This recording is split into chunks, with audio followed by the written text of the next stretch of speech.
नमस्कार विद्यार्थी मित्र हो, मी स्वप्नील हिवराडे तुम्हा सर्वांचं पुन्हा एकदा आपल्या ह्या यूट्यूब चॅनलवरती स्वागत करतो. मित्रांनो, आपण टी परीक्षेसाठी अ, आचार्य चाणक्य 1.0 या बॅचचे काही डेमो लेक्चर आपण ऑर्गनाईज केले होते. मागील तिघही लेक्चर तुम्ही बघितले असतील तर ओके आहे. जर नसतील बघितले तुम्ही तर नक्की त्या लेक्चर्सला बघा मित्र. आणि आजच्या लेक्चरमध्ये आपण अतिशय महत्त्वाचा घटक यावरती एक डेमो लेक्चर ऑर्गनाईज केलेला आहे. ते म्हणजे तो घटक म्हणजे अतिशय महत्त्वाचा आहे. रिझनिंगमध्ये तो घटक नेहमी टी परीक्षेला विचारला जातो. कॅलेंडरवरती आपण अतिशय सोप्या पद्धतीने या ठिकाणी कशा प्रकारे आपल्या लॉजिक्स आणि कन्सेप्टनुसार या ठिकाणी कुठल्याही एक्झाम्पलला सॉल्व्ह करू शकतो हे या व्हिडिओ मार्फत समजण्याचा प्रयत्न करणार आहोत. तर शेवटपर्यंत निश्चित सर्वांना हा व्हिडिओ बघायचा आहे. तुम्हाला 100% नवीन आयडियाज, नवीन कन्सेप्ट या व्हिडिओमध्ये शिकायला भेटतील. शेवटपर्यंत सर्वांनी नक्की बघायचं आहे. तर आपण सुरुवात करूया या कॅलेंडर या टॉपिकला मित्र. तत्पूर्वी सर्वांना सूचना की सर्वांनी नक्कीच या बॅचला एनरोल करा. ओके, आज लास्ट डे आहे ऑफरची. तुम्हाला डिस्क्रिप्शन बॉक्समध्ये बॅचची लिंक मिळेल.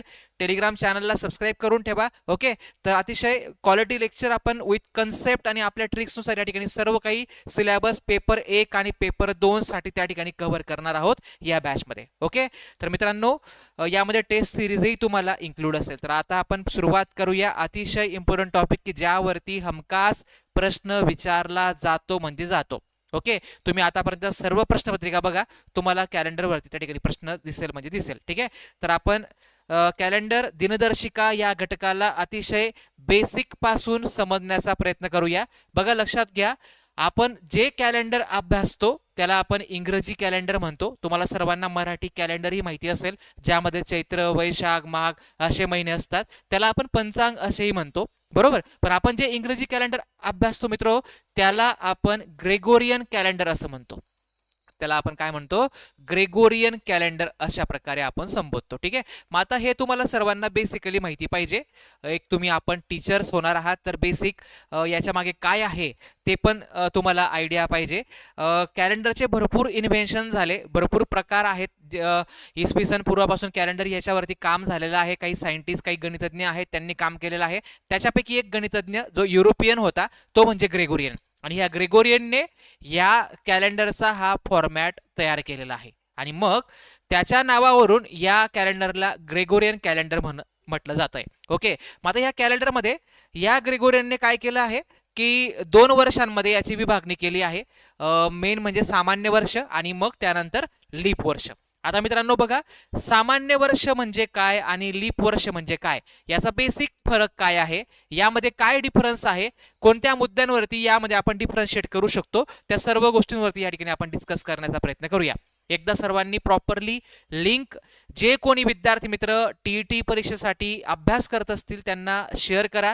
तुमचे व्हॉट्सॲप ग्रुप असतील, तुमचे टेलिग्राम ग्रुप असतील, त्या सर्वांना लेक्चरची लिंक शेअर करा आणि लाईक सर्वांनी करायचं आहे. सर, डीएड आणि ग्रॅज्युएशन असेल तर पेपर 2 देता येईल काय? ओके, तर आपण याच्यावरती सेपरेटली एक व्हिडिओ उद्याला आपण कंडक्ट करणार आहोत. सर्व तुमचे डाऊट त्या ठिकाणी मी क्लिअर करण्याचा प्रयत्न करेल. आता आपण सध्या कंटेंटकडे जाऊया, आपण कॅलेंडर या टॉपिककडे जाऊया. तर बघा, सामान्य वर्ष आणि लीप वर्ष यामध्ये फरक काय आहे? बेसिक फरक तुम्हाला माहिती पाहिजे. लीप वर्षामध्ये फेब्रुवारी महिना हा 29 तारखेचा असतो आणि सामान्य वर्षामध्ये फेब्रुवारी महिना हा 28 दिवसांचा असतो. म्हणजे आपल्याला माहिती पाहिजे की फेब्रुवारीमध्ये इथं 28 दिवस असतात, या ठिकाणी फेब्रुवारीमध्ये 29 दिवस असतात, बरोबर. इकडे आपण जर विचार केला मित्रांनो, दुसरा फरक जर आपण बघितला की यामध्ये 365 दिवस असतात. ओके, या ठिकाणी आपण जर विचार केला की लीप इयरमध्ये 366 दिवस असतात. मग एक दिवस कुठला वाढलेला आहे तर तो फेब्रुवारी 29चा त्या ठिकाणी इन्क्रीज झालेला आहे. आय होप तुम्हाला सर्वांना ही गोष्ट त्या ठिकाणी क्लिअर झाली असेल. आता आपला आठवडा जो असतो 7 दिवसांचा असतो. जर तुम्ही 365 त्याला 7ने भाग दिला या ठिकाणी, तर मित्रांनो लक्षात घ्या, आपल्याला 7×5 35, उरला 1, एकावर घेतला 5, 15 झाले. ओके, 7 दुने 14, पुन्हा उरेल त्या ठिकाणी 1, म्हणजेच 52 आठवडे कंप्लीट होतात आणि एक एक्स्ट्रा दिवस या ठिकाणी कुठल्याही सामान्य वर्षामध्ये, नॉर्मल इयरमध्ये येणार आहे. हा कन्सेप्ट तुम्हाला सर्वांना माहिती असणं गरजेचं आहे. ओके, मग त्याच पद्धतीने आता या ठिकाणी लीप वर्षामध्ये काय होणार आहे? 52 आठवडे तर आहेतच, 52 आठवडे तर आहेतच, मात्र एक दिवस जास्त आहे. म्हणजे या एक दिवसामध्ये अजून एक दिवस वाढेल. म्हणजे कुठल्याही लीप इयरमध्ये 52 आठवडे असतातच, मात्र 2 दिवस एक्स्ट्रा असतात. 2 दिवस एक्स्ट्रा असतात. हे तुम्हा सर्वांना या ठिकाणी कल्पना पाहिजे या गोष्टीची. बरोबर. मग आता लक्षात ठेवा, आपल्याला बऱ्याच वेळा सांगितलं जातं की कुठल्याही सामान्य वर्षामध्ये वार हा पुढील त्याच वर्षामध्ये जो वार येणार आहे, जी तारीख येणार आहे ती फक्त एकने पुढे सरकते.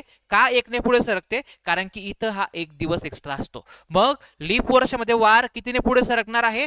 2 दिवसांनी वार पुढे सरकणार आहे. पर्टिक्युलर त्याच तारखेचा त्याच वर्षी असणारा पुढील वर्षी येणारा वार हा 2 दिवसांनी पुढे सरकतो, कारण की या ठिकाणी 2 दिवस एक्स्ट्रा असतात. तर हा कन्सेप्ट तुम्हाला सर्वांना या ठिकाणी लक्षात ठेवायचा आहे. म्हणजेच तुम्हाला समजा दिलं गेलं की 15 मार्च 15 जुलै घेऊया आपण या ठिकाणी. 15 जुलै 2011-13 म्हणूया. 13ला जर मंडे असेल तर 2014 मध्ये ओके 15 जुलैलाच मित्र हो या ठिकाणी लक्षात घ्या, आपल्याला वार 1 दिवसांनी पुढे सरकेल. ओके, सामान्य वर्ष आहे म्हणून. आणि लीप मध्ये त्या पद्धतीने कन्सेप्ट आपल्याला लक्षात ठेवायचा आहे. सामान्य आणि लीप वर्षामध्ये अजून एक बेसिक फरक म्हणजे की या वर्षाला 4ने निशेष भाग जाणार आहे का? नाही जाणार आहे. मात्र मित्र हो या ठिकाणी 4ने निशेष भाग या ठिकाणी देता येतो लीप वर्षाला. म्हणजे फॉर एक्झाम्पल 2024 मागचंच वर्ष हे लीप होतं, त्याच्यानंतर 2028 हे लीप वर्ष, त्याच्यानंतर 4 वर्षांनी पुन्हा 2032 हे लीप वर्ष. ओके, मग शेवटच्या 2 संख्यांना बघायचं, शेवटच्या 2 संख्यांना जर भाग जातोय तर समजायचं ते वर्ष लीप आहे. ओके, आणि जर 2025 आता चालू आहे, याला शेवटच्या 2 अंकांना 4ने भाग जात नाही म्हणजे सामान्य वर्ष आहे. 2026 पण सामान्य वर्ष आहे, 2013 पण सामान्य वर्ष आहे, 2017 पण सामान्य वर्ष आहे मित्र हो. ठीक आहे, तर अशा पद्धतीने तुम्हाला सामान्य वर्ष आणि लीप वर्ष यांचा मधला फरक या ठिकाणी माहिती असणं गरजेचं आहे. ठीक आहे, तर मित्र लक्षात ठेवा अजून एक फरक की सामान्य वर्षामध्ये 1 जानेवारीला जी डेट येते ना ती सेम असते 31 डिसेंबरला. ती सेम असते 31 डिसेंबरला. हे सामान्य वर्षाकरता लक्षात ठेवायचं आहे. आणि लीप वर्षामध्ये 1 जानेवारीला जी तारीख असते, जी डेट असते ती सेम कधी असते? 30 डिसेंबरला असते. म्हणजेच मित्रांनो लक्षात घ्या, 31 डिसेंबरला 1 जानेवारीला असणारा वार, त्याचा पुढचा वार हा 31 डिसेंबरला लीप वर्षामध्ये येणार आहे. राईट, तर हे बेसिक सर्वांना आपल्याला या ठिकाणी कॅलेंडरमध्ये माहिती असणं गरजेचं आहे. सामान्य वर्ष आणि लीप वर्षाचा फरक हा तुम्हा सर्वांना एवढ्या गोष्टींवरती त्या ठिकाणी वर्क करणं गरजेचं आहे. एवढा फरक तुम्हाला माहिती असणं या ठिकाणी मस्ट आहे, गरजेचं आहे. ठीक आहे, तर मित्रांनो सामान्य वर्ष आणि लीप वर्षाचा आपण फरक या ठिकाणी समजून घेतलेला आहे. आता आपण शतकीय वर्षाकडे जाऊया. तुम्हाला सांगितलं की ज्याला 4ने भाग जातो ते लीप वर्ष, ज्याला 4ने भाग जात नाही ते सामान्य वर्ष असतील. बरोबर, पण काही शतकीय वर्ष असे असतात. लक्षात घ्या, शतकीय वर्ष म्हणजे काय? यांना आपण सेंचुरी इयर्स असं म्हणतो.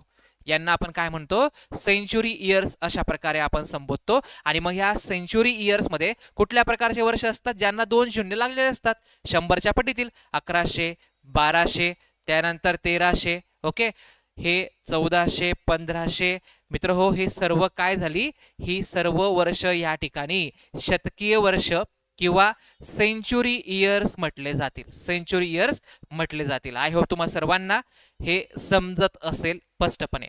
मग आता या ठिकाणी लक्षात ठेवायचं, शतकीय वर्ष लीप आहे की सामान्य आहे कुठलंही, त्याला कशा प्रकारे ओळखायचं? तर त्याला 4ने भाग द्यायचा नसतो, त्याला 400ने भाग देऊन ओळखायचं असतं. त्याला कशाने भाग द्यायचा आहे? त्याला 400ने डिवाइड करून समजून घ्यायचं आहे की कुठलं सामान्य आहे आणि कुठलं लीप आहे. 400ने भाग गेला तर ते असणार आहे लीप इयर, 400ने भाग नाही गेला तर ते असणार आहे सामान्य वर्ष. मग आता बघा, 1100ला जाणार नाही म्हणजे हे नाहीये, मात्र 1200ला जाईल. हे लीप वर्ष आहे, हे पण लीप नाही येणार. सामान्य, हे पण सामान्य, हे पण सामान्य. मग आता 400च्या पटीतील फक्त हे 1600 आहे, याला जाणार आहे म्हणजे हे लीप इयर आहे. अजून आपल्याला इथं बघितलं आपण तर हे 2000 हे देखील या ठिकाणी लीप वर्ष आहे. ओके, तर अशा प्रकारे तुम्हाला शतकीय वर्षांमध्ये देखील सामान्य आणि लीप मधला फरक त्या ठिकाणी आपल्याला ओळखता यायला पाहिजे. ओके, तर मित्रांनो अशा प्रकारे आपण काही बेसिक गोष्टी या ठिकाणी सुरुवातीला समजून घेऊया. तुम्हाला वेगवेगळ्या प्लॅटफॉर्म्सवरती कॅलेंडरसाठी वेगवेगळ्या टेक्निक्स मिळू शकतात. ओके, कॅलेंडरच्या भरपूर मेथड आहे, परंतु मी जी मेथड तुम्हाला आज शिकवणार आहे ती अतिशय स्टँडर्ड मेथड आहे. स्टँडर्ड मेथड, स्टँडर्ड अप्रोचने जर आपण अभ्यास केला तर आपला कधीही कन्सेप्ट चुकत नाही आणि कधीही परीक्षेमध्ये आपला मार्क जात नाही. म्हणून मी तुम्हाला सांगितलेलं आहे की एकदा तुम्ही कॅलेंडर 0 to हिरो आपल्या कन्सेप्टनुसार क्लिअर केलं तर तुमचा परीक्षेमध्ये कॅलेंडरचा एकही मार्क जाणार नाही, हे लक्षात ठेवा. ओके, आता आपण अतिशय महत्त्वाच्या या ठिकाणी नोटकडे जाणार आहोत मित्रांनो. या नोटला आपण या ठिकाणी समजून घेऊया. Just a second. ओके, काही हरकत नाही. आपण या नोटकडे जाऊया की हे लक्षात ठेवायचंय सामान्य वर्षामध्ये या महिन्यामध्ये येणारे जे काही वार आणि तारखा असतील ते सेम असतात. मग ह्या पेयर्स आपल्याला लक्षात ठेवायच्या आहेत की जानेवारीमध्ये आणि ऑक्टोबरमध्ये जो वार असेल, जी तारीख असेल जानेवारीमध्ये ती सेम असेल ऑक्टोबर महिन्यामध्ये. म्हणजे 5 जानेवारीला जर मंडे असेल तर 5 ऑक्टोबरला पण मंडे असेल. अशी ही पहिली पेयर आहे. अशी ही दुसरी पेयर आहे फेब्रुवारी, मार्च आणि नोव्हेंबर याच्या तारखा आणि वार सेम असतात कुठल्याही सामान्य वर्षामध्ये. एप्रिल आणि जुलैला पण तशाच प्रकारे होतं, मात्र सामान्य वर्षामध्ये आहे. सप्टेंबर, डिसेंबरमध्ये पण तशाच प्रकारे होणार आहे. हे आपल्याला बेसिकली जेव्हा तुम्ही कॅलेंडरमध्ये थोडा अभ्यास करणार तेव्हा ह्या गोष्टी स्पष्ट होतात. तुम्ही ऑब्झर्व केल्या तुम्हाला ह्या गोष्टी समजतात. परंतु हे डायरेक्टली तुम्हाला मी ही मांडणी करून दिलेली आहे, हे तुम्ही नोट करू शकतात आणि हे लक्षात ठेवायचं आहे. ओके, मग आता लीप वर्षामध्ये विचार केला तर ह्या महिन्यामध्ये वार आणि तारखा सेम असतात. जानेवारी, एप्रिल, जुलै ही एक पेयर आहे. 5 जानेवारीला जो वार असेल तो 5 एप्रिलला असेल, तोच 5 जुलैला असेल. ओके, तर अशा पद्धतीने लक्षात ठेवायचं. फेब्रुवारी, ऑगस्ट अशी एक दुसरी पेयर आहे की सेम तारखा असतील, सेम वार असतील. मार्च आणि नोव्हेंबर सेम आहे. सप्टेंबर आणि डिसेंबर पण सेम आहे. आता जे रेड केलेले आहेत ना ते सामान्य असू द्या की लीप असू द्या, कुठलंही कॅलेंडर वर्ष असू द्या, त्यामध्ये त्या महिन्यामधील तारखा आणि वार सारखेच असणार आहेत. ओके, हे लक्षात ठेवायचं आहे. म्हणजे मार्च, नोव्हेंबर इकडे पण आहे, तिथं पण आहे. एप्रिल, जुलै इथं पण आहे सामान्यमध्ये, तिकडे लीपमध्ये पण आहे. सप्टेंबर, डिसेंबर इथं पण आहे सामान्यमध्ये, तिकडे पण आपल्याला दिसत आहे. म्हणजे हे अशा या पेयर्स की ज्या सामान्य असू द्या की लीप असू द्या, याचे तारीख जे असतील, वार जे असतील ते सेम त्या ठिकाणी असतील. ही नोट आपल्याला लक्षात ठेवायची आहे. त्यानंतर पुढची नोट अतिशय महत्त्वाची आहे, हे सर्वांनी या ठिकाणी लक्षात ठेवा. अतिशय सोपं तुम्हाला मी कॅलेंडर करून देणार आहे. तुम्हा सर्वांना ही नोट लक्षात ठेवायची. नोट नंबर 3 म्हटलेली या ठिकाणी गामना. ठीक आहे, मग आता गामना म्हणजे काय लक्षात ठेवा. हा गा जो आहे हा गांधी जयंतीला दाखवेल. ओके, त्यानंतर हा जो म आहे मित्रांनो हा महाराष्ट्र दिन आपण समजूया आणि हा जो ना आहे हा नाताळसाठी आहे. ओके, मग नाताळ कधी असणार आहे? ओके, ती तारीख तुम्हाला माहिती असणं गरजेचं आहे. महाराष्ट्र दिवस कधी असतो? 1 मेला, त्याला आपण जागतिक कामगार दिवस पण म्हणतो. गांधी जयंती कधी असते? 2 ऑक्टोबरला असते. ओके, या महत्वाच्या स्पेसिफिक तारखा तुम्हाला माहिती असणं गरजेचं आहे. हे व्यवस्थित नोट डाऊन करा. हे नेहमी एकाच वारी येतात, कुठलंही वर्ष असू द्या, हे नेहमी एकाच वारी येतात. सो ही नोट लक्षात ठेवा. तशाच प्रकारे सॉटी बाशी. ओके, मग आमच्याकडे जे काही शिळं अन्न असतं त्याला बाशी असं पण संबोधलं जातं, बरोबर. तर मग एक स्वाती नावाची मुलगी आहे आणि तिला काहीतरी अशा प्रकारचं त्या ठिकाणी आपण काहीतरी एक नियोजन करून त्याला लक्षात ठेवण्याचा प्रयत्न करू शकतो. मग हा म्हणजे स्वातंत्र्य दिवस आहे. ओके, हा टिळक जयंती करता आहे, हे लक्षात ठेवा. हा बाल दिवसा करता आहे आणि हा शिक्षक दिवसा करता आहे. तर हे सेम वारी येतात चारही दिवस. बाल दिवस कधी असतो? 14 नोव्हेंबरला असतो. शिक्षक दिवस कधी असतो? 5 सप्टेंबरला असतो. स्वातंत्र्य दिवस 15 ऑगस्टला असतो. ओके, टिळक जयंती कधी असते हे तुम्हाला बघायचं आहे, स्वतःला तुम्ही ऑब्झर्व करा, म्हणजे तुम्हाला कायमस्वरूपी ते लक्षात राहील. ठीक आहे, चला तर अशा प्रकारे ही नोट नंबर 3 आणि नोट नंबर 4 सर्वांना व्यवस्थित नोट डाऊन करायची आणि लक्षात ठेवायची. आता आपण अतिशय महत्त्वाच्या कन्सेप्टकडे जाऊया की ज्याच्यावरती संपूर्ण टॉपिक मी तुम्हाला सोप्या पद्धतीने समजून देणार आहे. तो आहे concept of odd days. Concept of odd days मित्रांनो. मग आता नेमका ऑड डेजचा कन्सेप्ट काय? ऑड म्हणजे काय? ऑड म्हणजे काय ते आपण समजून घेऊ. याला मराठीमध्ये म्हटलं जातं जादा दिवस किंवा विषम दिवस. जादा दिवस किंवा विषम दिवस मित्रांनो लक्षात घ्या. मग आता जादा दिवस किंवा विषम दिवस काय ते समजून घेऊ. समजा मला दिलेलं आहे 17 दिवस. मग आपल्याला माहिती आहे की एक सप्ताह आपला, एक आठवडा आपला 7 दिवसाचा असतो. मग तुम्हाला समजायला पाहिजे किंवा आपल्याला सांगता पाहिजे की 17 दिवसामध्ये किती आठवडे होऊ शकतात? 7 दुने 14, याला 7 ने भाग दिला तर 14 म्हणजे 2 आठवडे होतील. आणि उरलेले दिवस जे एक्स्ट्रा असतील, जे वरती पडतात, जे शिल्लक राहतात, जे ऑड पडतात, त्यांना म्हणायचं ऑड डेज, किंवा आठवडे संपल्यानंतर शिल्लक असणारे दिवस असतील त्यांना आपण ऑड डेज किंवा एक्स्ट्रा डेज या ठिकाणी म्हणणार. मग 17 दिवसामध्ये 2 आठवडे होतात, 3 दिवस त्या ठिकाणी ऑड असणार आहेत. तुम्हाला म्हटलं गेलं 25 दिवस, 7 त्रिक 21, 3 आठवडे होतील, 4 दिवस या ठिकाणी एक्स्ट्रा असतील, आठवडे संपल्यानंतरचे शिल्लक दिवस असतील. ओके, यांना आपण म्हणणार ऑड डेज. तुम्हाला समजा या ठिकाणी दिलं गेलं आहे 65 दिवस, 65ला 7ने भाग द्यायचा, 7 9 63, उरले 2. ओके, तर 65 दिवसामध्ये 2 दिवस ऑड असतात. तुम्हाला समजा या ठिकाणी 189 दिवस दिलेले आहेत, 189ला 7ने भाग द्यायचा आहे, 7 2 14, उरले 4, 4 वर घेतला 9, 49, 7 7 49, तर या ठिकाणी ऑड 0 असणार आहेत. 189 दिवसामध्ये 0 असणार. तुम्हाला समजा 729 दिवस दिलेले आहेत, 7ने भाग देऊया, 7 1 7, ओके, 2 ला जाणार नाही, 7 चोक 28, या ठिकाणी उरणार आहे 1. तर मित्रांनो यामध्ये 1 दिवस ऑड असणार आहे. तर अशा पद्धतीने तुम्हाला ऑड डेज ही संकल्पना समजली असेल. ऑड डेज म्हणजेच एक्स्ट्रा डेज असतात, आठवडे संपल्यानंतर जे वरती एक्स्ट्रा असतात, जे जादा असतात त्यांना आपण विषम दिवस म्हणतो मराठीमध्ये. ठीक आहे, हे लक्षात ठेवायचं आहे. मग साधारणपणे तुम्हाला सर्वांना माहिती आहे की आपल्याला जे 12 महिने आहेत आपले कॅलेंडर मधील, त्यांचे दिवस कसे असतात, एकतर महिना 31चा असेल, एकतर महिना 30 दिवसाचा असेल, किंवा फेब्रुवारी मध्येच त्या ठिकाणी बदल होतो, एकतर तो सामान्य असला तर 28चा, किंवा लीप असेल तर 29चा. म्हणजे 4च शक्यता असणाऱ्या तारखा आहेत कॅलेंडर मध्ये, की महिना एकतर 28 दिवसांचा, एकतर 29 दिवसांचा, एकतर 30 दिवसाचा असेल, आणि एकतर 31 दिवसांचा असेल.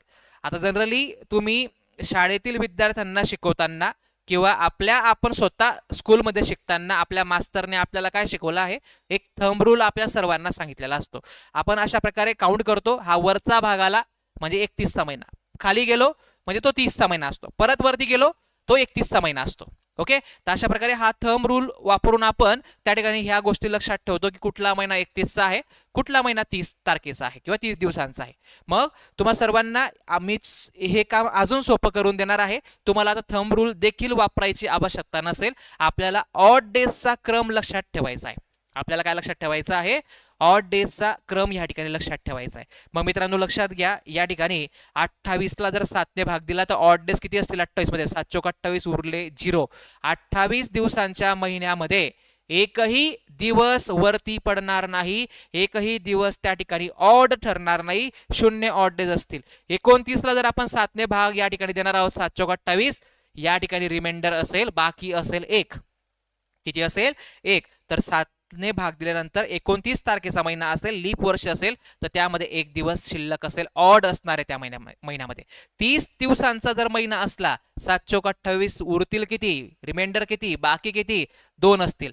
31 दिवसांचा जर महिना असेल मित्रांनो, ओके, 31 दिवसांचा महिना असेल, 7 चोक 28, उरणार किती आहेत, बाकी 3 असणार आहेत. मग सोपं काम आहे, 0 1 2 3 क्रमाने लक्षात ठेवायचं. 0 1 2 3 हे क्रमाने सर्वांना या ठिकाणी लक्षात ठेवायचं आहे. आता जो महिना 31चा, त्याच्यामध्ये शिल्लक असणारे दिवस असतील 3 दिवस. ओके, जो महिना 30 दिवसांचा असेल त्याच्यामध्ये ऑड पडणारे दिवस असतील ते 2 दिवस. बरोबर, 29चा महिना असेल तर एकच बाकी उरेल, एकच दिवस त्या ठिकाणी ऑड असेल, जादा असेल, विषम असेल, आठवडे संपल्यानंतर. Is that clear? तर अशा पद्धतीने आपल्याला ह्या ठिकाणी सर्वांना हे ऑड डेज त्या महिन्यानुसार सांगता यायला पाहिजे. मग जानेवारी हा 31 दिवसांचा असतो, म्हणजे त्यामध्ये 3 दिवस ऑड असतील. फेब्रुवारी हा जनरली सामान्य मध्ये तो 28चा असतो, तेव्हा 0 असेल, जेव्हा लीप असेल तेव्हा त्यामध्ये ऑड डेज 1 असेल. बघ, ओके. मार्च हा 31चा असतो, 7 चोक 28, उरले 3, तर 31च्या महिन्यामध्ये 3 दिवस ऑड असतील. बरोबर, मग ज्याचा नंबर 3 तो महिना 31 दिवसांचा, हे लक्षात ठेवायचं आहे. ज्याचा नंबर 3 तो महिना 31 दिवसांचा, ज्याचा नंबर 2, ज्याच्यासाठी कोड हा 2 असेल, तो महिना 30 दिवसांचा असेल. कन्सेप्ट समजून घ्या. Concept is a power. Concept एकदा क्लिअर झाला, लॉजिक तुमचं क्लिअर झाला की तुम्हाला कॅलेंडर वरती अतिशय सोप्या पद्धतीने एक्झाम्पल सॉल्व्ह करता येतील. मी आता उद्यापासून साधारणपणे आता आपण जे 4 दिवस डेमो लेक्चर बघितलेले आहेत, हे उद्यापासून मी यूट्यूबवरचे स्टॉप करणार आहे. मात्र बॅचमध्ये ते लेक्चर कंटिन्यू होणार आहेत आपल्या. तुम्हाला डिस्क्रिप्शन बॉक्समध्ये बॅचची लिंक पण मिळेल. आणि उद्यापासून साधारणपणे आपण आपल्या ह्याच वेळेवरती 9 वाजता रात्री साधारणपणे PYQ डिस्कशन घेणार आहोत. म्हणजे चॅप्टर वाईज घटकानुसार जे काही प्रश्न आलेले आहेत तर सुरुवात आपण कॅलेंडर पासूनच करणार आहोत. आजचं लेक्चर तुम्ही व्यवस्थित समजून घेतलं तर मी जेव्हा तुम्हाला याचे PYQ सोडवून देईल ते तुम्हाला नक्कीच समजायला फार हेल्प होणार आहे. सो व्यवस्थितपणे काळजीपूर्वक हे लेक्चर सर्वांनी समजून घेण्याचा प्रयत्न करायचा आहे. मग बघा आता जानेवारी तुम्हाला सांगितलं की हा 31चा महिना असतो. त्या ठिकाणी 3 ऑड डेज असतात. फेब्रुवारी जनरली 28चा असतो. 0 असतात तो जेव्हा 29चा असेल तेव्हाच त्यामध्ये 1 घ्यायचा आहे. मार्च हा 31चा असतो म्हणून 3. ओके, 30चा असतो हा म्हणून या ठिकाणी 2 बाकी असेल. हा 31चा असतो म्हणून इथं 3 बाकी असेल. हा 30चा असतो म्हणून इथं 2 बाकी असेल. जुलै महिना 31चा असतो. ऑगस्ट हा कंटिन्यू दोघी महिने हे 31-31चे असतात. दोघां ठिकाणी 3-3 बाकी आहे. सप्टेंबर 30चा. ऑक्टोबर मित्रांनो या ठिकाणी 31चा असतो. नोव्हेंबर 30 दिवसांचा असतो आणि डिसेंबर हा 31 दिवसांचा असतो. राईट. तर मित्रांनो या ठिकाणी अशा प्रकारे हे जे आहेत ईच अँड एव्हरी मंथ मध्ये प्रत्येक महिन्यामध्ये हे शिल्लक असणारे जादा दिवस आहे. आठवडे संपल्यानंतर जे वरती पडतात ना दिवस त्यांना आपण जादा किंवा विषम किंवा ऑड किंवा एक्स्ट्रा डेज म्हणतो. तर हे ऑड डेज आहेत एव्हरी मंथ मधील प्रत्येक 12 महिन्यामधील. तर मित्रांनो जसा आपण मोबाईल नंबर एखादा पाठ करतो आपल्या फ्रेंडचा, ठीक आहे, किंवा कोणाही व्यक्तीचा आपण मोबाईल नंबर लक्षात ठेवण्यासाठी काय करतो 3-3चा ग्रुप करतो किंवा 2-2चा ग्रुप करतो संख्यांचा, बरोबर. तशाच पद्धतीने इथं काम करायचं आहे. 2-2 संख्यांचा ग्रुप करायचा. 30, 32, 32, 33, 23, 23, 30, 32, 32, 33, 23, 23. एक दोनदा तुम्ही ह्या गोष्टी रिकॉल केल्या की तुम्हाला हे कोड लक्षात राहतील. हे प्रत्येकाचे ऑड डेज आहेत. हे कोड म्हणून लक्षात ठेवू नका. कन्सेप्ट आहे. हे काय आहेत ऑड डेज आहेत. काही जण तुम्हाला कोड सांगतात. कोड वगैरे अशा भानगडीत पडायचं नाही. हे लॉजिकने जायचं, कन्सेप्टने जायचं. तुम्हाला सर्वांना एक्झाम मध्ये त्या गोष्टी लगेच क्लिअर होतात आणि आपल्याला सॉल्व्ह करतात. सो इझी नंबर आहे 30, 32, 32, 33, 23, 23. अतिशय सोपा क्रमांक तुम्हाला मी या ठिकाणी दिलेला आहे. मग आता आपण एक्झाम्पलकडे जाण्याच्या आधी आपण काही बेसिक टाईप आधी त्या ठिकाणी करूया. फाउंडेशन तयार करूया कॅलेंडरच्या एक्झाम्पल सॉल्व्ह करण्यासाठी, जेणेकरून तुम्हाला फायदा होईल. मग आता बघा तो नंबर सर्वांनी लक्षात ठेवा. आता तुम्हाला पहिला प्रश्न काय म्हटलेला आहे टाईप नंबर 1 मध्ये, 27 जून ते 11 ऑक्टोबर या कालावधीपर्यंत किती जादा किंवा विषम दिवस येतील. ओके, तर आपल्याला ह्या पर्टिक्युलर पिरियड मध्ये येणारे ऑड डेज फाइंड करायचे आहेत. जादा दिवस त्या ठिकाणी मोजायचे आहेत. मग आता जादा दिवस या पर्टिक्युलर कालावधीमध्ये मोजताना काय करायचं, कुठला महिना आधी येणार आहे, जून की ऑक्टोबर ते आधी बघायचं. जून येणार आहे. सो आपण लिहून घेऊ या ठिकाणी 27 जून पासून ते, ओके, 27 जून पासून ते आपल्याला कुठपर्यंत जायचं आहे, 11 ऑक्टोबर पर्यंत जायचं आहे. 11 ऑक्टोबर पर्यंत या ठिकाणी जाण्याचा प्रयत्न करायचा आहे. मग मित्रांनो काउंटिंग स्टार्ट होत आहे 27 जून पासून, पुढे संपणार कुठे आहे 11 ऑक्टोबरला. मग आता लक्षात घ्या, कुठल्याही गोष्टीची सुरुवात आणि कुठल्याही गोष्टीचा एंड फार महत्वाचा असतो. तुम्ही कुठल्याही कामाला सुरुवात करा, ओके, तर त्या कामाची सुरुवात आणि त्याचा शेवट फार महत्वाचा असतो. म्हणून हे लक्षात ठेवा. आपण जेव्हा अशी मांडणी करतो तेव्हा सुरुवात कुठून करत आहोत, कुठून पुढे जात आहोत ते व्यवस्थित कॉन्सन्ट्रेट करायचं आणि आपण आपली एंड करण्याची डेट काय आहे त्याच्यावरती व्यवस्थित फोकस ठेवायचा. आता मी सुरुवातीला काय करत आहे, व्यवस्थित गोष्टी समजून घ्या. जून आहे, त्याच्यानंतर येणारा महिना कुठला असेल, जुलै आहे, त्याच्यानंतर येणारा महिना कुठला असेल, ऑगस्ट आहे मित्रांनो, बरोबर. ऑगस्ट नंतर काय येणार आहे, सप्टेंबर येणार आहे. ओके, आफ्टर दॅट ऑक्टोबर येणार आहे. राईट. सो आता इच अँड एव्हरी मंथ मध्ये ज्या काही तारखा दिलेल्या आहेत त्या समजून घेऊ. 27 तारीख इथं आहे, 11 ऑक्टोबर इथं आहे, बरोबर. आता याच्या पुढे जायचंय आपल्याला आणि इथपर्यंत येऊन थांबायचंय 11 ऑक्टोबरला. मग 27 जून जी तारीख दिलेली पहिली सुरुवाती ती झालेली आहे असं समजायचं, तिला घ्यायचं नाही काउंटिंग मध्ये, तिच्या पुढे विचार करायचा. मग आपण इथं आहे ना जे शिल्लक दिवस आहेत ना प्रत्येक महिन्यामध्ये मधील ते आपण ह्या ठिकाणी मांडत जाणार, लिहत जाणार. म्हणजे ऑड डेज आपण प्रत्येक महिन्यामधील या ठिकाणी कॅल्क्युलेट करत जाणार. मग 27 दिवस झालेत, ती तारीख झाली आहे, त्याच्या पुढे जून महिना कितीचा असतो, 30 दिवसांचा असतो. 30 मध्ये 27 झाले तर उरले किती, शिल्लक किती राहिले, 3 राहिले. Starting is very very important here. त्यानंतर जुलैकडे गेलो. जुलैकडे जाताना ते जे 12 अंकी तुम्हाला कोड सांगितला, तर जुलै हा 7व्या क्रमांकावर येतो. म्हणून 30, 32, 32, 33 हे रिकॉल करायचं आणि 7व्या क्रमांकावर 3 नंबर येतो म्हणून जुलैसाठी 3 घ्यायचा. ऑगस्टसाठी पण 3 येतो त्या 12 अंकांमध्ये, म्हणून आपण 3 घेतला. सप्टेंबरसाठी मित्रांनो या ठिकाणी 2 येणार आहे, सो आपण इथं 2 घेतला. आता सप्टेंबर महिना संपला की ऑक्टोबर महिना सुरू होईल आणि ऑक्टोबर महिन्यामध्ये झालेले दिवस किती आहेत? 11 आहेत. ते टोटली 11 इथं लिहायचे. ते टोटली 11 इथे लिहायचे. इथं पूर्ण दिवस झाले होते ना, इथे तुम्ही 30 लिहिले असते, 30ला 7ने भाग दिला असता तुम्हाला 2 उरले असते. बरोबर, म्हणजे हे सर्व आपण ऍक्च्युअली सर्व ऑड डेज काढून घेतलेले. संख्या मोठ्या करण्यापेक्षा आपण ही संख्या लहान करण्याचा प्रयत्न या ठिकाणी केलेला आहे. बरोबर, सो हे लक्षात ठेवा. आता यांची टोटल बेरीज करायची. 11 आणि 2 13, 13 आणि 3 16, 16 आणि 3 19, 19 आणि 3 22. या 22ला पुन्हा 7ने भाग द्यायचा, 7 त्रिक 21. म्हणजे आठवडे अजून 3 दिवस, 3 आठवडे बनू शकतात या सर्व दिवसांना एकत्र केलं तर. आणि एक दिवस वरती ऑड राहत आहे किंवा जादा या ठिकाणी राहत आहे. Is that clear? चला, ऑड डेज कशा प्रकारे मोजले मी ह्या कालावधीमधील हे सर्वांना स्पष्ट झालं आहे का? क्लिअर झालं आहे का?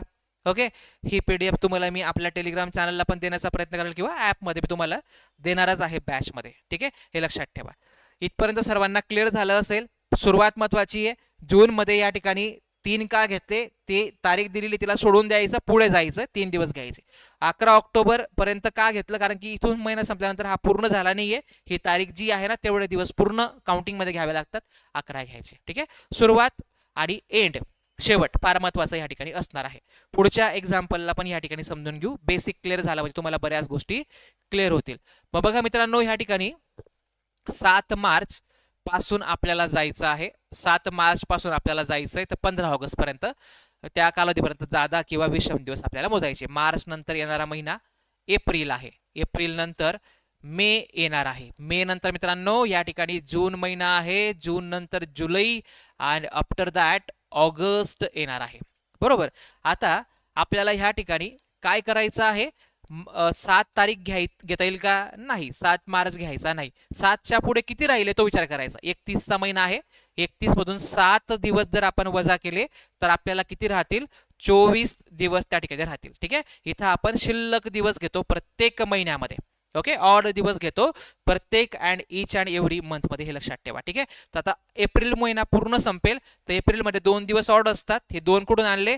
तो जो नंबर तुम्हाला सांगितला 30 32 32. ओके, 33 23 23. जे लेट आले असतील त्यांनी मागचा सिनॅरिओ क्लिअर करायचा, तुम्हाला सर्वांना समजेल. 4थ्या क्रमांकावर एप्रिल येतो, 2 इथून घ्यायचा. मे साठी काय येतो? 3 येतो, 3 घ्यायचा. जून साठी 2 येतो, सो 2 घ्यायचा. जुलै साठी 3 असतो, 3 घ्यायचा. ऑगस्ट चालू आहे, ऑगस्टची तारीख दिली आहे 15. ओके, ही शेवटची तारीख संपूर्ण घ्यायची, आधीची तारीख घ्यायची नाही. आधीची तारीख नाही घ्यायची, त्यामधले उरलेले दिवस घ्यायचे. इथले मात्र शेवटचे सर्व दिवस घ्यायचे, हे लक्षात ठेवा. बरोबर, आता बेरीज करायची. 24 आणि 2 26, 26 आणि 3 या ठिकाणी किती होतील? 26 आणि 3 29, 29 आणि 2 31, 31 आणि 3 34, 34 आणि 5 या ठिकाणी 39 आणि ते 10 49. 49ला 7ने भाग पूर्ण जातो. रिमाइंडर या ठिकाणी घ्यावा लागतो, बाकी घ्यावे लागते, भागाकार घ्यावा लागत नाही. ठीक आहे, 7ने याला 7चा भाग जाईल, भागाकार 7 आहे मात्र बाकी 0 आहे. म्हणून ऑड डेज हे जादा दिवस या ठिकाणी किती आहेत? 0 येणार आहेत या पर्टिक्युलर दिलेल्या कालावधीमध्ये. ओके, चला, तर अशा प्रकारे तुम्हाला विषम दिवस, जादा दिवस, ऑड डेज मोजता येण्याची प्रोसेस समजली पाहिजे, तुमचा कन्सेप्ट डेव्हलप झाला पाहिजे. आता पुढे जायचं आहे आपल्याला 17 ऑगस्ट. ओके, टू 17 ऑगस्ट ते 11 डिसेंबर पर्यंत काउंटिंग करायची. आता बघा, ऑगस्ट महिना आहे. ऑगस्ट नंतर काय येणार आहे? सप्टेंबर येणार आहे. ओके, ऑक्टोबर येणार आहे आणि मग नोव्हेंबर आणि मग मित्रांनो या ठिकाणी डिसेंबर येणार आहे. मग आता ऑगस्ट मध्ये 17 तारीख घ्यायची का नाही घ्यायची? मग किती राहिले त्यामध्ये तो विचार करायचा. ऑगस्ट महिना 31चा असतो, त्यामध्ये 14 दिवस असतील. सप्टेंबर मध्ये 2 पूर्ण झालाय, सो ऑक्टोबरचे 3, नोव्हेंबरचे 2, डिसेंबर ऑनगोईंग आहे, चालू आहे, तर त्याचे 11 दिवस आपण इथं पूर्ण घेणार. बेरीज करायची. या ठिकाणी 14 आणि 2 16, 16 आणि 3 19, 19 आणि 2 21, 21 आणि 11 32 होतील. 32ला 7ने भाग द्या, 7 चौक 28, उरले किती? 4. म्हणजेच या पर्टिक्युलर पिरियड मध्ये 4 दिवस जादा असतात, जेवढे आठवडे आपण बनवू शकतो त्याच्यापासून. ओके, चला, क्लिअर सर्वांना इथपर्यंत? आय होप सर्वांना क्लॅरिटी आली असेल. यस, यस, सर्वांना समजत आहे. Very good, very good. ठीक आहे, चला तर अशा पद्धतीने आपल्याला कॅलेंडरला इझी करायचंय, समजून घ्या. आता पहिल्या प्रकारामध्ये तुम्हाला काय दिलेलं होतं मित्रांनो? तुम्हाला फक्त महिना आणि तारीख दिली होती, महिना आणि तारीख दिली होती. त्यामध्ये जादा दिवस, विषम दिवस कसे शोधायचे हे तुम्हाला मी सांगितलं. आता तुम्हाला मी टाईप नंबर 2 मध्ये बेसिक मध्ये काय दिलेलं आहे ते बघा. तुम्हाला फक्त वर्षांमधील जादा दिवस काढण्याची टेक्निक सांगणार आहे. ओके, वर्षामधील जादा दिवस काढण्याची ट्रिक सांगणार आहे, ते समजून घ्या सर्वांनी व्यवस्थित. ठीक आहे, आता काय दिलंय बघा, 2002 ते 2021, 2002 ते 2021. ओके, तर या पर्टिक्युलर पिरियडमध्ये, या वर्षांमध्ये, हे वर्ष हा पिरियड संपला किंवा या कालावधीमध्ये किती जादा दिवस असतील, किती ऑड डेज असतील, हे आपल्याला जर विचारलं गेलं किंवा हे कॅल्क्युलेट करायचं असेल तर कशा पद्धतीने करायचं? आधी या वर्षांमधील फरक घ्यायचा, डिफरन्स घ्यायचा, त्यांचा गॅप घ्यायचा, बरोबर. त्यानंतर मित्रांनो, या गॅपमध्ये, या पर्टिक्युलर पिरियडमध्ये जेवढे लीप वर्ष लागतात ते मोजायचे. जर 3 लीप वर्ष आले तर इथं 3 ऍड करायचे, बरोबर. 5 लीप वर्ष आले तर याच्यामध्ये गॅपमध्ये 5 लीप वर्ष ऍड करायचे, लक्षात ठेवा. मग आता समजा इथं लिहायचंय number of leap years, leap इयर्सची संख्या यामध्ये मिळवायची असते. आता बघा गॅप कितीचा होईल, 21 मधून 2 गेले 19चा या ठिकाणी यांचा फरक आहे. नंतर बघा यामध्ये लीप इयर्स किती असतील मोजूया. 2004 लीप वर्ष असेल, 4 नंतर 8, 8 नंतर 12, 12 नंतर 16, 16 नंतर 20, 5 लीप वर्ष असतील. सो 19 मध्ये 5 ऍड करायचे आणि मग 19 आणि 5 हे 24 होतील. 7 पेक्षा मोठी संख्या असेल तर 7 ने भाग द्यायचा, 7 पेक्षा लहान असेल तर भाग द्यायची गरज नसते. मोठी आहे म्हणून 7 ने भाग देऊया. 7 त्रिक 21, 3 आठवडे गेले, उरले 3. उरले किती? 3. तर ह्या पर्टिक्युलर पिरियड मध्ये, ह्या वर्षाच्या पिरियड मध्ये 3 दिवस काय असणार आहेत? ऑड असणार आहेत, शिल्लक असणार आहेत, जादा असणार आहेत. तर वर्षांमध्ये अशा प्रकारे आपण ह्या ठिकाणी जादा दिवस काढू शकतो, राईट. चला तर आपण पुढच्या एक्झाम्पलला आपण या ठिकाणी सोपं करण्याचा प्रयत्न करूया. 2015 ते 2031 आधी, सर्वात आधी यांच्यामधील गॅप घ्यायचा. कितीचा गॅप आहे? 16चा गॅप आहे, 16चा गॅप आहे. लीप इयर्स काउंट करा पटकन, किती असतील? 16, 20. ओके, त्यानंतर 24, नंतर 28, बरोबर. 4 लीप वर्ष असतील. सो या ठिकाणी 20, 20 ला 7 ने भाग द्या, 2 आठवडे होतील, 6 दिवस ऑड असतील, जादा असतील. चला, समजलं सर्वांना हे पण? पहिल्या टाईप मध्ये आपण काय केलं? आपण महिना आणि तारीख मधील ऑड डेज काढण्याची प्रोसेस समजून घेतली, कन्सेप्ट क्लिअर केला. आता आपण या ठिकाणी वर्षांमधील ऑड डेज कसे मोजायचे याची संकल्पना या ठिकाणी क्लिअर करण्याचा प्रयत्न केला. ठीक आहे, बघा आता पुढे जाऊया. पुढचा एक्झाम्पल या ठिकाणी बघूया. 1991 ते 2013 आधी यांच्यामधला फरक घेतला. ते 9 आणि ते 13, 22चा डिफरन्स आहे यांचा, बरोबर. प्लस यांच्यामध्ये येणारे लीप वर्ष कोणते? 1992 हे लीप वर्ष आहे, त्यानंतर 96, त्यानंतर 2000, ओके, त्यानंतर 2004, त्यानंतर 2008 आणि मग 12. 3 आणि हे 3, 6 लीप इयर्स या कालावधीमध्ये लागत आहेत. सो 6 ऍड करायचे, 22 आणि 6 28 होतील. 28 ला 7 ने पूर्ण भाग जातो, odd days 0. Okay, is that clear? I hope सर्वांना समजलं असेल. ठीक आहे, चला अशा प्रकारे आपल्याला ऑड डेज काढता यायला पाहिजे. 1887 ला काय झालं आहे? 1857 ला उठाव झालाय, सॉरी. ठीक आहे, 1887 आहे.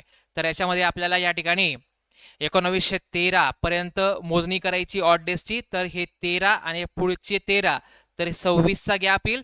त्या दरम्यान येणारे लीप इयर्स आपल्याला काउंट करायचे. तर आपल्याला 88 हे लीप इयर येणार आहे, 1988. ओके, त्यानंतर 1888 हे येणार आहे. त्यानंतर 1892, नेक्स्ट 1896 हे येईल. त्यानंतर मित्रांनो 1900 हे लीप येणार नाही, 1900 हे लीप येणार नाही. याच्यानंतर डायरेक्टली 1904 हे लीप येणार आहे. हे सेंचुरी इयर आहे. सेंचुरी इयरला 400 ने भाग गेला पाहिजे, जातो का? नाही जात. मग पुढे जाऊया. 8, ठीक आहे, त्यानंतर 12, यस एक्झॅक्टली. तर हे 3 आणि हे वरचे देखील 3, 6 लीप वर्ष येतील, 6 मिळवायचे. तर 26 आणि 6 32, 32 ला 7 ने भाग द्या, 7 चौक 28, उरले 4. तर अशा पद्धतीने आपल्याला या ठिकाणी या पर्टिक्युलर पिरियड मध्ये 4 ऑड डेज आहेत. आठवडे संपल्यानंतर जे काही वरती शिल्लक असतात, जे एक्स्ट्रा असतात, जे जादा असतात, ओके, त्यांना आपण ऑड म्हणतो. ओके, तर अशा पद्धतीने काउंटिंग करायचं. कधी कधी एक सिंपल प्रश्न विचारला जातो की कुठल्याही 2 लीप वर्षांमधील जास्तीत जास्त वर्षांचं अंतर किती असेल. मग आपण काय करतो, आपल्याकडे पर्याय असतात की 4 वर्षाचा गॅप असेल, ओके, त्यानंतर 8 वर्षाचा गॅप असेल, त्यानंतर त्यांनी म्हटलं असेल की 12 वर्षाचा गॅप असेल, किंवा ते म्हणतील की यापैकी नाही, यापैकी नाही. तर मला सांगा जास्तीत जास्त किती वर्षांचा गॅप असतो बरं कुठल्याही 2 लीप वर्षामध्ये? कुठल्याही 2 लीप वर्षामध्ये जास्तीत जास्त गॅप किती वर्षांचा असतो, फरक किती वर्षांचा असू शकतो, हे तुम्हा लोकांना, शिक्षक लोकांना सर्वांना माहिती असणं गरजेचं आहे. ओके, कोणी सांगेल चॅटबॉक्समध्ये? तर लक्षात ठेवा, आपण आताच बघितलेलं आहे 96 नंतर डायरेक्टली 1904 मध्ये लीप वर्ष आहे. 1896 नंतर डायरेक्टली 1904 मध्येच लीप वर्ष आले, म्हणजे 8 वर्षाचा गॅप झालेला आहे. तर नेहमी मॅक्झिमम 4 वर्षाचा गॅप असतो, मात्र काही हे असे सेंचुरी इयर्स मध्ये लागतात, ठीक आहे, की ज्याच्यामध्ये आपल्याला लीप वर्ष मिळत नाही, म्हणून 8 वर्षाचा गॅप क्रिएट होतो. तर अशा प्रकारे पर्याय आणि असा प्रश्न विचारला गेला, त्याचं उत्तर आपलं 8 वर्ष पाहिजे. त्याचं आन्सर काय पाहिजे? 8 वर्ष पाहिजे. आय होप सर्वांना क्लिअर असेल. कन्सेप्ट समजत असतील तर लाईक करा. लाईक म्हणजेच तुमचं अटेंडन्स असेल, ठीक आहे. जे कोणी लेक्चर अटेंड करत आहेत त्यांनी नक्कीच लाईक करण्याचा प्रयत्न करायचा. चला मग आता पुढे जाऊया, याचा डिफरन्स घेऊया. 2007 ते 2029 यांचा गॅप जर आपण घ्यायचं म्हटलं तर 22 चा डिफरन्स आहे. आपण ऍडिशन करूया नंबर ऑफ लीप इयर्सची, किती लीप वर्षामध्ये लागतील त्या पिरियडमध्ये. 8, 12, 16, 20, 24 आणि 28, 6 लीप वर्ष लागतील. 22 आणि 6 पुन्हा 28, 7 ने निशेष भाग जातो, पूर्ण भाग जातो, बाकी 0. ओके, जादा दिवस 0 असतील. समजलं मित्रांनो इथपर्यंत? तर अशा प्रकारे आपल्याला ऑड डेज, जादा दिवस मोजता येणं फार मस्ट आहे, गरजेचं आहे. Concept is a power. Concept clear झाला तरच तुम्हाला कॅलेंडर सोपं जाणार आहे. मग आता आपण आपल्या मेथडने आता या ठिकाणी जाऊया. काय दिलेलं आहे बघा. जर 15 मार्च 2003 या रोजी सोमवार असेल तर 29 मार्च 2003 या दिवशी कोणता वार असेल? मी तुम्हाला कुठल्याही प्रकारचा फॉर्म्युला सांगितला नाही आतापर्यंत. मी तुम्हाला तुमच्या कन्सेप्ट बिल्डिंग वरती या ठिकाणी भर देण्याचा प्रयत्न करत आहे. मग आता ज्या तारखेचा वार माहिती ना, ती तारीख आधीवरती मांडायची. 15 मार्च 2003 समजून घ्या सर्वांनी व्यवस्थितपणे. या दिवसाला सोमवार आहे. या दिवसाला काय आहे मित्रांनो? सोमवार आहे. त्यानंतर 29 मार्च या ठिकाणी 2003च दिलेलं आहे वर्ष. तर या रोजी कुठला वार होता किंवा असेल हे तुम्हाला कॅल्क्युलेट करायचं आहे. मग आपली पद्धत, आपली मेथड, आपला कन्सेप्ट काय म्हणतो ते समजून घ्या. नेहमी आपण 2 टप्प्यामध्ये याचा कार्यक्रम करायचा अशा प्रश्नांचा. पहिल्या प्रकारात तुम्हाला मी काय शिकवलं? फक्त महिना आणि तारीख याचे ऑड डेज कसे शोधायचे, कसे मोजायचे. दुसऱ्या भागात मी तुम्हाला काय शिकवलं की फक्त वर्षांमधला हिशोब कसा करायचा आणि ऑड डेज कशा प्रकारे मोजायचे, बरोबर. मग आता बघा या ठिकाणी आपण त्याच 2 टप्प्यांमध्ये याचा कार्यक्रम करायचा. पहिला टप्पा हा महिना आणि तारीखचा, इकडे वेगळा हिशोब. इकडे दुसऱ्या टप्प्यामध्ये आपण वर्षांचा हिशोब त्या साईडला करणार. ओके, आणि दोघांना शेवटी मर्ज करायचं आणि फायनल आन्सर जे येईल ना त्याच्यावरून ठरवायचं की सोमवार मध्ये प्लस होईल की मायनस होईल, सोमवार मध्ये वार वाढतील की सोमवारच्या मागे जावं लागेल की सोमवारच्या पुढे जावं लागेल, या ठिकाणी हे ठरवायचं. मग आता बघा काय करायचं आहे. आपण दोघांचा विचार करूया. आधी इकडे जर बघितलं आपण तर 2003 वर्ष यांच्यामध्ये फरक मिळत नाही, काहीच मिळत नाही, सेम आहे. सो यांच्यामधला गॅप 0, इकडचा पार्ट 0 आला, म्हणजे आपलं काम अजून सोपं आहे. इथं महिना सेम आहे, तर मग 15 मार्च तारीख आहे, 29 मार्च तारीख दिलेली आहे. तर लक्षात घ्या या दरम्यान 15 ते 29 महिना सेम असल्यामुळे यांचा फरक आपल्याला घ्यावा लागेल. 5 दिवस ते आणि पुढचे 9 दिवस 14 चा गॅप येतोय. 14 ला 7 ने भाग द्या मित्रांनो. बाकी किती उरणार आहे? बाकी इकडे 0 उरणार आहे, म्हणजे इकडचं पण आन्सर 0, इकडचं पण आन्सर 0. 2 0 एकत्र आले किती 0 होतील? 1 0 होईल, ठीक आहे. सो हे लक्षात ठेवा. तर मित्रांनो सोमवार या ठिकाणी आहे, तर वार बदलणार नाही, इथं पण सोमवारच असेल. जर आपल्याकडे तर +1 आलं असतं कुठेतरी तर वार 1 ने पुढे सरकला असता. जर आपल्याकडे -1 आलं असतं फायनल आन्सर तर वार 1 ने मागे गेला असता. मग सर आता प्लस कधी घ्यायचं, मायनस कधी घ्यायचं, या सर्व गोष्टी तुम्हाला क्लिअर करणार आहे. बघा विचार करा, मार्च महिन्यामध्ये 15 तारीख आधी येते की 29 तारीख आधी येते? 15 तारीख आधी येते, म्हणजे मला 15 कडून 29 कडे जावं लागतंय मोजणी करताना. ओके, म्हणजे माझी फॉरवर्ड काउंटिंग आहे. जेव्हा माझी स्ट्रेट फॉरवर्ड काउंटिंग असेल, माझा ॲरो जेव्हा खाली येईल तेव्हा माझं प्लस असेल, परंतु 15 खाली राहिला असता, 29 वरती राहिला असता, माझा ॲरो असा रिव्हर्स गेला असता, तर तेव्हा आपल्याला मायनस घ्यायचं आहे. तेव्हा आपल्याला काय करायचं आहे, मायनस घ्यायचं आहे. हा फंडा या ठिकाणी लक्षात ठेवा, डोक्यात फिट ठेवा. ठीक आहे, चला पुढे जाऊया आता आपण. 25 ऑगस्ट 2013ला पुन्हा एकदा काय दिलेलं आहे मित्रांनो, सोमवार दिलेला आहे. आपल्याला विचारलेलं आहे 2 ऑगस्ट 2013ला कुठला वार असेल. दोन भाग पटकन करून टाकायचे. इकडचा डिफरन्स बघितला वर्षामध्ये तर झिरोचा गॅप आहे. इकडे जर आपण विचार केला ऑगस्ट सेम आहे, यांचा गॅप जर आपण बघितला या ठिकाणी तर 23चा गॅप होईल. 23ला या ठिकाणी लिहायचं, 23ला 7ने भाग द्यायचा, 7 त्रिक 21 उरले किती 2. मग आता ह्या 2ला चिन्ह ठरवायचं, प्लस की मायनस विचार करायचा. 2 ऑगस्ट आधी येईल की 25 ऑगस्ट आधी येईल, 2 ऑगस्ट आधी येईल, म्हणजे 2 कडून मला 25 कडे जावं लागेल. म्हणजे मला बॅकवर्ड जातोय माझा ॲरो, रिव्हर्स जातोय. रिव्हर्स असेल तर मायनस द्यायचं, रिव्हर्स असेल तर मायनस द्यायचं. मग या ठिकाणी आपण -2 करायचे. सोमवार मधून 2 दिवस मागे जायचं. सोमवारच्या मागे 2 दिवस जा, रविवार आणि मग शनिवार या ठिकाणी होणार आहे. रविवार आणि काय शनिवार या ठिकाणी उत्तर असणार आहे. आहे की नाही सोपी पद्धत? आय होप सर्वांना कन्सेप्ट क्लिअर होत असेल. फक्त ऑड डेजचा कन्सेप्ट वापरतोय आणि आपण उत्तरापर्यंत कमीत कमी वेळेमध्ये त्या ठिकाणी पोहोचू शकत आहोत. राईट, चला पुढे जाऊया आपण. काय म्हटलेलं आहे, 15 ऑगस्ट 2017 या दिवशी काय वार आहे मित्रांनो, सोमवारच दिलेला आहे.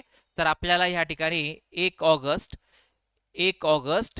2017ला कुठला वार असणार आहे. ओके, तर मित्रांनो या ठिकाणी लक्षात घ्या, पुन्हा 2 पार्ट करूया. सेम इयर आहे या ठिकाणी, झिरोचा गॅप. ऑगस्ट आणि इथं फरक घेतला, अगेन 14चा गॅप, 7ने भाग दिला, अगेन 0, म्हणजे सेम वार या ठिकाणी असणार आहे. ठीक आहे, चला नेक्स्ट बघूया आपण. टाईप नंबर 4 कडे जाऊया. या ठिकाणी टाईप नंबर 4 मध्ये काय म्हटलेलं आहे बघा. 25 ऑगस्ट 2003 या रोजी सोमवार दिलेला आहे. तर 12 डिसेंबर 2003 या दिवसाला कुठला वार असेल. ठीक आहे, आपल्या मेथडनेच जायचं. 2 भाग करायचे.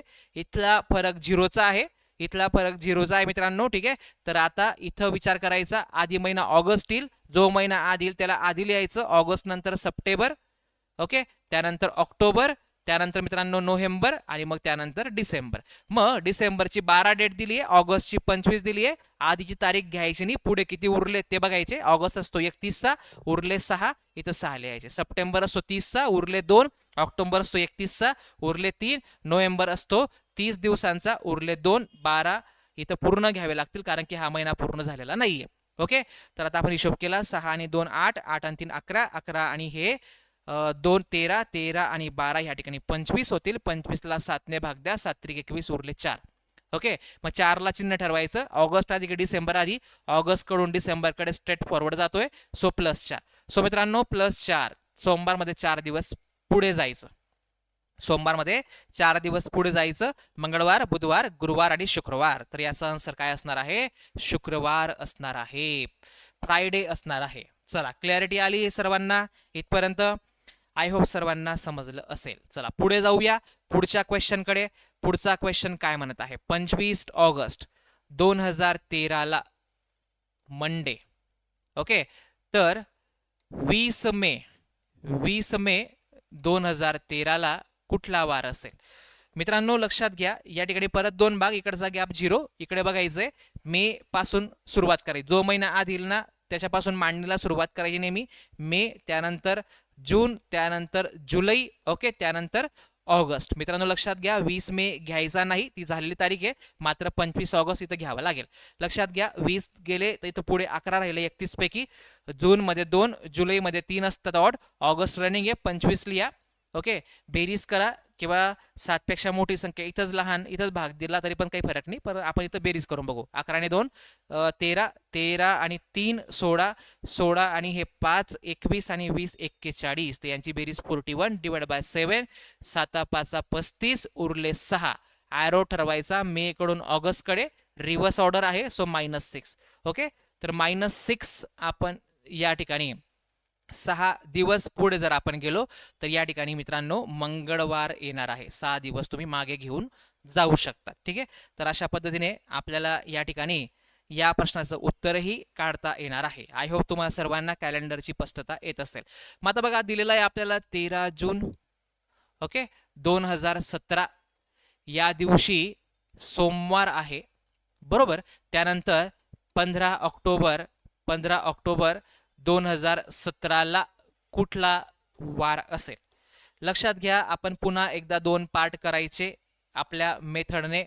मग आता लक्षात घ्या काय होईल, इकडचा गॅप 0, इथं आपल्याला जून पासून ऑक्टोबर पर्यंत जायचं आहे. जून, आफ्टर दॅट जुलै, त्यानंतर मित्रांनो ऑगस्ट येणार आहे, सप्टेंबर आणि मग या ठिकाणी ऑक्टोबर. ऑक्टोबरची डेट 15 आहे, जूनची 13 आहे. 13ला घ्यायचं नाही, 13च्या पुढे किती राहिले, जून 30चा असतो म्हणजे उरलेले दिवस 17 आहेत. जुलैमध्ये 3, ऑगस्टमध्ये पण 3, सप्टेंबरमध्ये 2, ऑक्टोबर पूर्ण 15 घ्यावे लागतील बरोबर. मग आता या ठिकाणी 17 आणि 3 20, 20 आणि हे 5 25, 25 आणि 5 30 आणि 10 40, 40ला 7ने भाग द्या, 7 5 35, उरले 5. या 5ला चिन्ह ठरवायचं आहे. जून पासून ऑक्टोबर कडे सरळ आपण स्ट्रेट फॉरवर्ड जात आहोत. सो +5 अँड दॅट 0 0 म्हणजे 5 दिवस पुढे जायचंय. 5 दिवस पुढे जायचंय आपल्याला. तर या ठिकाणी उत्तर आपलं शनिवार असणार आहे, सॅटरडे असणार आहे. ओके. तर मित्रांनो अशा पद्धतीने आपण या प्रश्नाला सॉल्व्ह केला पाहिजे. जे विद्यार्थी मित्र लेट जॉईन झाले असतील त्यांनी अवश्य आधीपासून बघा, तुम्हाला बऱ्याच गोष्टी या ठिकाणी क्लिअर होणार आहेत. ठीक आहे. तर आपण या क्वेश्चनला या ठिकाणी सोडवूया. काय दिलेलं आहे बघा, 11 जून 2023ला मंडे आहे बरोबर. 5 फेब्रुवारीला 2023ला कुठला वार असेल. मग पुन्हा एकदा 2 पार्ट करूया. इकडचं वर्ष सेम 0 होऊन जाईल या ठिकाणी. आता बघा या ठिकाणी काय होणार आहे, फेब्रुवारी पासून स्टार्ट करावं लागेल आपल्याला. फेब्रुवारी, त्यानंतर मार्च, त्यानंतर एप्रिल, त्यानंतर मित्रांनो मे लागेल, त्यानंतर मग जून महिना लागेल. मग फेब्रुवारीची 5 तारीख सुरुवात जिथून होईल तिला 11 जून असेल. बघा लक्षात घ्या 5 दिवस घ्यायचे नाही. पुढे किती राहिले फेब्रुवारीमध्ये. आता इथं फेब्रुवारीमध्ये सामान्य वर्षच नेहमी घ्यायचं ह्या प्रोसेसने. तर फेब्रुवारी महिना 28चा असतो. 28 मध्ये 5 जर झाले तर आपल्याला 23 घ्यावे लागतील. मार्चमध्ये 3, एप्रिलमध्ये 2, मे मध्ये 3 असतात. जूनचे दिलेले आहेत 11 बरोबर. 11 आणि 3 14 होतात. 14 आणि हे 5 19, 19 आणि 3 22, 22 आणि 20 42, 42ला 7ने पूर्ण भाग जातो. बाकी उरली 0. हे 0 ते 0 म्हणजे दोघे 0च आहेत. सो मंडे इथं पण काय असणार आहे, मंडेच असणार आहे. समजलं मित्रांनो. तर अशा पद्धतीने आपल्याला कुठल्याही दिवसाचा वार दिला असेल तर ह्या मांडणीने या लॉजिकने तुम्हाला वार काढता येणं गरजेचं आहे. टाईप नंबर 5 कडे जाऊया. ओके. टाईप नंबर 5 कडे जाऊया. आपल्याला ह्या ठिकाणी दिलेला आहे 11 जून 2013ला मंडे असेल, सोमवार असेल तर 11 जून 2027ला कुठला वार असेल. मग मित्रांनो ह्या ठिकाणी 2 पार्ट करायचे. 2 पार्ट केले तर बघा वरती 11 जून, खाली 11 जून, तारीख महिना सेम म्हणजे इकडचा पार्ट आता 0 होणार आहे. आता फक्त आपल्याला इकडचा विचार करायचा आहे. पार्ट नंबर 2, 13 आणि 27चा फरक जर घेतला आपण तर 14 वर्षांचा गॅप आहे. आता त्या दरम्यान येणारे लीप वर्ष आपण त्यामध्ये मिळवतो, ऍड करतो बरोबर. मग किती लीप वर्ष लागतील, 16 20 24, 3 लीप वर्ष लागतील. सो 14 आणि 3 17, 17ला 7ने भाग दिला तर उरले किती 3. चिन्ह ठरवायचं. 13 आधी येतो की 27 आधी येतो, 13 आधी येतो कॅलेंडर मध्ये. सो स्ट्रेट फॉरवर्ड आहे म्हणजे +3 म्हणजे ह्या सोमवारमध्ये 3 दिवस पुढे जायचं आहे. सोमवारमध्ये 3 दिवस पुढे आपल्याला जायचं आहे. मंगळवार, बुधवार, गुरुवार. तर ह्या तारखेला आपलं आन्सर असेल थर्सडे. ओके. मंडे महादेवाचा वार आहे. ठीक आहे. थर्सडे साईबाबांचा वार आहे. ओके. चला सर्वांना क्लिअर इथपर्यंत. आय होप तुम्हा सर्वांना इथपर्यंत गोष्टी समजल्या असतील, कन्सेप्ट संकल्पना डेव्हलप झाल्या असतील. मित्रांनो बघा पुढच्या एक्झाम्पलकडे जाऊया. पटकन थोडं या एक्झाम्पलला पण आपण सोडून बघूया.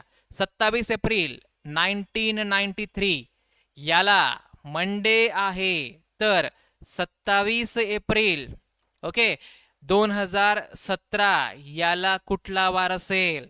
लक्षात घ्या 2 पार्ट परत. इकडची या ठिकाणी इन्फॉर्मेशन आता 0, दोघी सारखे आहेत. सो 0 इकडचाच गॅप बघायचा आहे. 93 ते 17 पर्यंत तर 7 आणि ते 17 24चा गॅप आहे. त्या दरम्यान येणारे लीप वर्ष ऍड करायचे, बेरजेला 7ने भाग द्यायचा. मग काय होणार आहे, लीप वर्ष किती येतील? 96, 1, 2001, 2 झाले, 4, 8, 12 आणि 16, 6 लीप वर्ष होतील. तर मित्रांनो 30 बेरीज होईल, 30ला 7ने भाग द्या, तुम्हाला बाकी 2 उरणारे.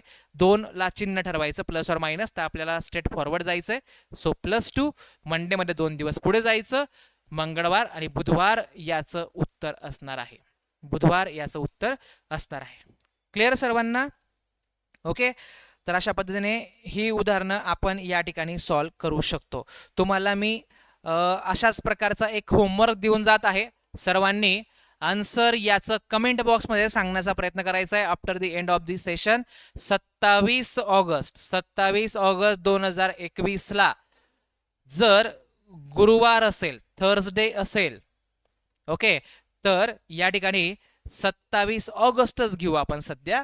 तर 2029ला कुठला वार येणार आहे, कुठला वार येणार आहे याचं आन्सर मला सर्वांकडून अपेक्षित आहे कमेंट बॉक्समध्ये. म्हणजे मला समजेल की मला शिकवता येतं. ठीक आहे, माझं शिकवलेलं तुमच्या डोक्यात फिट होत आहे, तुम्हाला संकल्पना क्लिअर होत आहेत, मी जे शिकवत आहे ते तुम्हाला सर्वांना समजत आहे. ठीक आहे, मग कॅलेंडर अतिशय उत्कृष्टपणे आपण ॲपमध्ये आपल्या बॅचमध्ये अजून घेणार आहोत. तुम्हाला अजून बऱ्याचशा गोष्टी त्या ठिकाणी तुम्हाला मिळणार आहेत कॅलेंडरमध्ये. कधी कुठे न भेटलेल्या गोष्टी कॅलेंडरच्या तुम्हाला आपल्या ॲप्लिकेशनमध्ये भेटणार आहेत. ठीक आहे, आपल्या या बॅचमध्ये तुम्हाला लाईव्ह स्वरूपात शिकायला मिळणार आहेत. तर मित्रांनो, नक्कीच आपली ही आचार्य चाणक्य 1.0 बॅच गणित साठी जी असलेली विथ कन्सेप्ट आणि ट्रिक्सनुसार असलेली शिक्षक पात्रता परीक्षेला स्पेसिफिक डेडिकेटेड असणारी बॅच नक्कीच जॉईन करा. स्पर्धेमध्ये तुम्ही मागे राहू नका. एक एक मार्क फार महत्त्वाचा आहे. ओके, अनेक जण जॉईन झालेले, तुम्ही देखील त्या ठिकाणी जॉईन करा. माफक फीज आहे. ओके, सर्वांनी याचा फायदा घ्या. 20% डिस्काउंटची आज लास्ट डेची ऑफर आहे. TET मॅथ्स कोड अप्लाय करा. ओके, काही अडचण आली तर मला तुम्ही माझ्या नंबरवरती मला टेक्स्ट करू शकतात, व्हॉट्सॲपला वगैरे तुम्ही मला नक्कीच मेसेज करू शकतात. कॉल वगैरे सध्या अवॉइड करायचा आहे. काही तुम्हाला क्युरी असेल तर नक्कीच तुम्ही डाऊट असेल तुम्ही ह्या नंबरवरती मला त्या ठिकाणी विचारू शकतात. ओके, बॅच संदर्भात कुठली इन्फॉर्मेशन हवी असेल तुम्ही त्या ठिकाणी मला टेक्स्ट करून स्वतः विचारू शकतात. तर मित्रांनो, या बॅचमध्ये आपण टेस्ट सिरीज इन्क्लूड केली आहे. अतिशय मागील झालेल्या प्रश्नांच्या पॅटर्ननुसार आपण त्या ठिकाणी प्रश्नांची मांडणी करणार आहोत. तर नक्कीच तुमचे मार्क्स वाढतील. माझं टार्गेट असेल की प्रत्येक आपल्या विद्यार्थ्याला आउट ऑफ मार्क्स मिळाले पाहिजे. तर नक्कीच तुम्हीही त्या समूहामध्ये ॲड होण्याचा प्रयत्न करा. तुम्हीही कॉम्पिटिशनमध्ये मागे राहू नका. तर मित्रांनो, आपण उद्याच्या लेक्चरमध्ये उद्यापासून बॅचमध्येच आपण लेक्चर स्टार्ट केलेले आहेत. तर बॅचमध्ये तुम्हाला लेक्चर आता मिळणार आहेत प्रत्येक दिवसाचे. तर ते नक्कीच तुम्ही फायदा घ्या. मात्र आपल्या यूट्यूब चॅनलवरती आपण सिरीज कंटिन्यू करणार आहोत आणि तुम्हाला PYQ आपण सॉल्व करून देण्याचा या ठिकाणी प्रयत्न करणार आहोत. तर आधी कुठल्या टॉपिकचे PYQ कंडक्ट करायचे आहेत ते तुम्ही नक्कीच कमेंट बॉक्समध्ये सांगण्याचा प्रयत्न करा. आणि आजचं सेशन कशा पद्धतीने झालेलं आहे, लेक्चर समजलं आहे का, ओके, ते नक्कीच तुमचं मत त्या ठिकाणी कमेंट बॉक्समध्ये सांगण्याचा प्रयत्न करा. माझा उत्साह नक्कीच वाढेल आणि पुढे आपण असेच क्वालिटी लेक्चर्स आपल्या यूट्यूब चॅनलवरती नक्कीच कंडक्ट करण्याचा प्रयत्न करूया. सो मित्रांनो, या ठिकाणी आज थांबूया. आजची सेवा इथंच समाप्त करूया. धन्यवाद. Thank you so much and best of luck to all of you.